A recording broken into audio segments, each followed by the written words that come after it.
Hindu nationalism is a must because most Hindus are not proud to be Hindus. We see Hindus in the US. I have seen so many. I've given lectures in American universities, like recently I gave in Atlanta.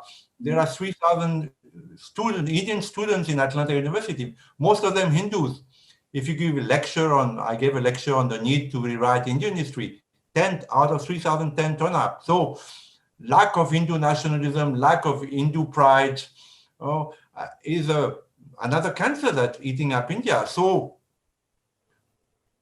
it's important that national growth, and I think the RSS and other bodies in India have tried to do that, but they have been marginalized. They have been accused of, it's a crazy thing that, people have been equating Hindu fundamentalism with Islamic fundamentalism. I mean, no Hindus will hijack 4 planes and ram them on towers full of people. No Hindus will think of that. Yet, they have put on par the same thing. Hindus are as dangerous. Even Mr. Rahul Gandhi said the same thing to the American ambassador. Hindu fundamentalism is as dangerous as Islamic fundamentalism. It's an absolute absurdity because the facts contradict it.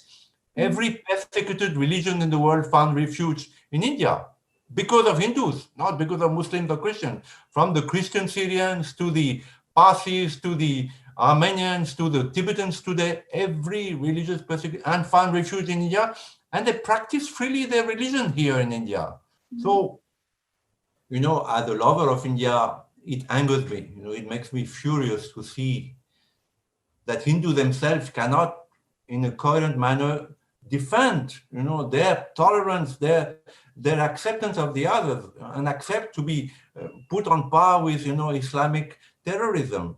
So it's important that nationalism goes to India. It's important that Hindus feel proud to be Hindus. It's a huge task. I think only Mr. Modi can do it. You have to change the curriculum system. You have to teach your young kids about Rani Kito Chennamma in Karnataka, Tarabai in Maharashtra, Aliabai Holkar in Madhya Pradesh, all the great Maharana Pratap in Rajasthan. You have to teach them in a pan way. All India, all India should know about the heroes and heroines and feel proud that I'm proud to be Hindu. But it's not happening. Unfortunately, it is not happening. So, and again, only Mr. Modi can do it. And my hope, my prayer that this man came for this purpose, for this revolution that needs to happen. But it cannot happen from Delhi. It cannot happen from Delhi. Unless, I've been saying that again, and I even tried to tell Mr. Modi that unless the capital of India is shifted to the center of India, where it will be more, in touch with the rest of India, you cannot govern India from Delhi. It's okay, for the British, before they were in Calcutta and all that. It's okay for the British, but it's not okay for an Indian government. You cannot govern with bureaucrats who make orders without understanding the psyche of Tamil Nadu or the psyche of Kerala or the psyche of Madhya Pradesh. You cannot have bureaucrats, make decisions in faraway Delhi, sitting on the desk, isolated from the rest of India. And I thought Mr. Modi would, because he's a man from Gujarat, from central India. But, he's just ordered a new parliament in Delhi. Mm-hmm. So, Sri Aurobindo, I'm a disciple of Sri Aurobindo, and he was a nationalist. He was one of the first nationalists who thought that the British should be evicted from India by force if necessary. And indeed, his brother manufactured bombs in the basement of Sri Aurobindo's house. Mm-hmm. Now, Sri Aurobindo, of course, left politics and then retired in Pondicherry, where he worked on his yoga.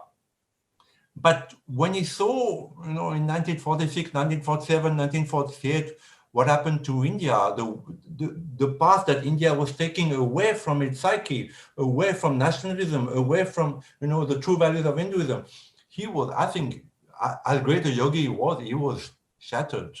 There's a photo of him, the last photo of him, and the mother of Pondicherry's companion said that, he's suffering, so I am, I'm not a yogi, but I am suffering to see that, Indians do not want to recognize their own value, their own greatness, and stand up to the enemies that are fighting against them, whether it is the Chinese, whether it is Marxism within, whether it is Western, hostility towards Mr. Modi and the BJP government, which was democratically elected.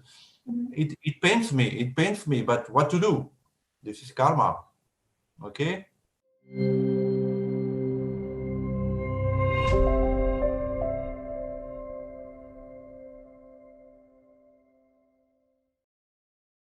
Please remember to subscribe to us and switch on the notifications for this channel. For our other social media links, more content, and to support our work, please visit citti.net. Dhanyavad. Namaskar.